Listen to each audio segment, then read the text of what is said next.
Hey all, I look divine, don't I? This is garlic in honey, and I've been taking it since. This is not so bad, actually. I have been taking this since this afternoon. Every 4 hours, you take a spoonful because it's an antibiotic. And sure enough, after the second dose of this, I stopped coughing so much, and my sinuses cleared up, and I started feeling better. Then I had a little glass of wine, and went to bed for 2 or 3 hours. And I just woke up with a really bad thought. And the bad thought is this: the lady who infected me, well, I should go backwards. This isn't for those of you who know me, so this is about to be old ground I'm covering, so just bear with me. I'm an itinerant artist. Excuse me. When the current administration was elected back into office, I decided that I better get out while I could, because I've spent the past 30 years fighting against the creeping fascism there. And this was going to come to a head, and I wanted to be someplace else and making art, which was my life's dream anyway. So I came over to Europe, and since last June, I've been traveling and making paintings. I went to Portugal first, then I came to Scotland and I lived in a van for 4 months. Then I went to France, where friends set me up with a cheap apartment that I could afford for a few months. And I'm bouncing back and forth because I don't have a long-term visa. So I wish I could get like refugee status, but I doubt it.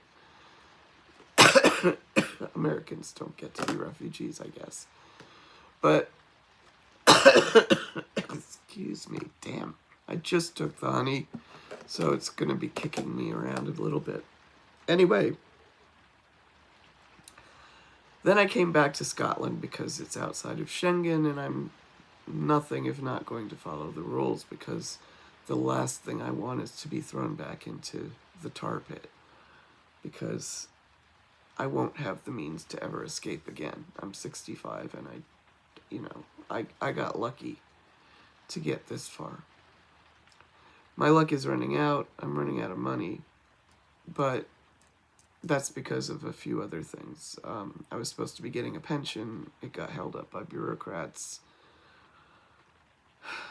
and a few other things. I got ripped off a few times. Excuse me. Anyway, to come back to Scotland from France, I got on a bus in Toulon. So that was March 24th, and the bus from Toulon to Paris was going to continue on to Brussels.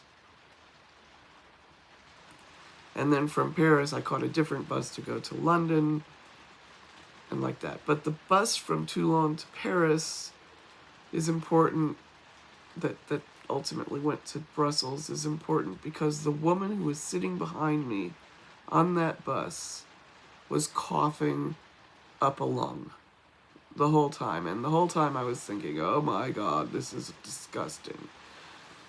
But, I am not one for bus confrontations, or, I wasn't going to take up the hobby of fistfights on buses. Because at several points, she was leaning up between the seats, between the headrests, so that her face was right next to my face, and breathing on me and coughing on me. It was really fucked up. And I was like, Anyway, so got through that, and I have a ridiculous amount of luggage because I'm basically a vagabond artist at this point. So all of my equipment's in one big suitcase that weighs too much. All of my clothing for summer and winter is in another suitcase that weighs enough. And then I have a folding wagon that weighs 30 pounds, and I have another big bag that's got all my other gear in it. So in Paris, I was like wandering up and down. My next bus was at 7, and I caught that bus and went through Calais and Dover and to London. And that bus wasn't very full. That was a good thing. And I was sitting, by myself. The Toulon bus was assigned seating. So I'm pretty sure that if you can track down that bus, you can track down that woman. Because it felt, for all intents and purposes, like she was definitely, like without question, she was trying to spread this cough. And because this cough responds to antibiotics, that makes me very nervous. Anyway, my potential vector travels took me to London through Calais, then took me to Swansea, also on a bus. Then I was in a cab, and because I had so much luggage, I was sitting next to the cabbie, who was an African dude. Or maybe he was Caribbean, but I think he was African. Then I was in the cab to go to Neath. I was in the hotel in Neath, and I more or less kept to myself. I went for a couple of walks. I did some painting, but I was mostly just in Neath trying to scope out the environment, thinking about potentially staying, looking for a place to stay, couldn't find one. So I got on a train from Neath to Newport. That was a very crowded train, and I was starting to sniffle then. So onset of symptoms was like 3 days, 4 days. And I was like jam-packed with people. It was standing room only. There was one woman who was a mom of a little Down syndrome boy. She was standing in the back with me with her roller chair. The dad was with the boy up in the cabin. A few other people got on and off and stood next to us, but I was starting to have symptoms, so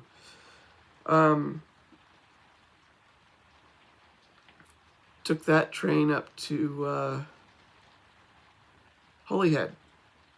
No, took that train to Newport, then took a train from there to Holyhead. And Holyhead, sorry. And I don't think I really interacted with anyone much on that train. Holyhead station, I talked to a few people. I don't think I was in close proximity to anybody. I think I was outside of a 6-foot range.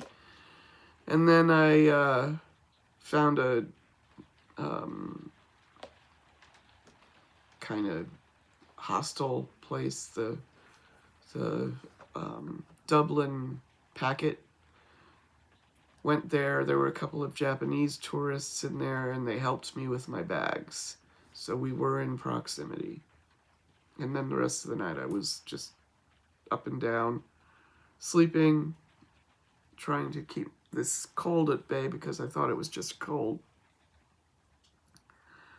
And then from there, the next day I took the train to Glasgow, and I was like on and off of God knows how many trains. I bought a split ticket thing, and I was oh God, it was most of the day to get to Glasgow. And I was in the Best Western on Saatchi Hall Street for 2 nights. And then the third day, my friend Stephen helped me to take my monstrous piles of baggage and took a cab to the train station, took a train out to, oh God, what's the name of the town? The town with the ferry to Dunoon. I'm in Dunoon, or outside of Dunoon. And it was in that day that it really started to hit me hard. By the time I got myself checked in here at this campsite, I was really feeling it.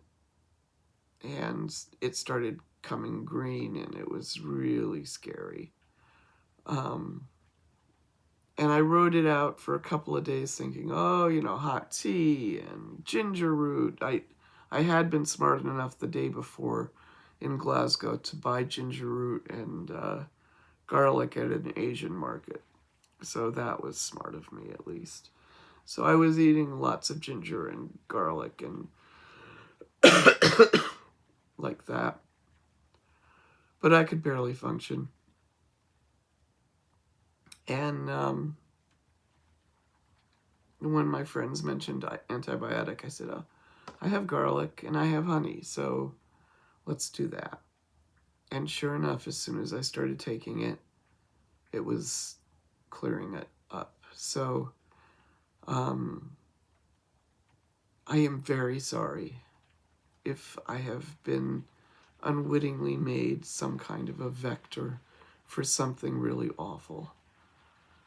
But I can give you more details on the later trains when I started having symptoms.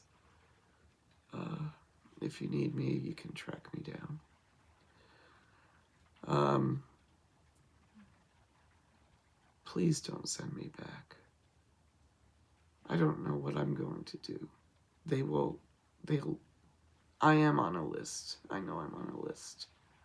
And they will hurt me. They will find the way. And all I want to do right now is just make art. That's it. I'm 65, and this is my last chance to finally take it to the level that I think I can. So, yeah, please have mercy.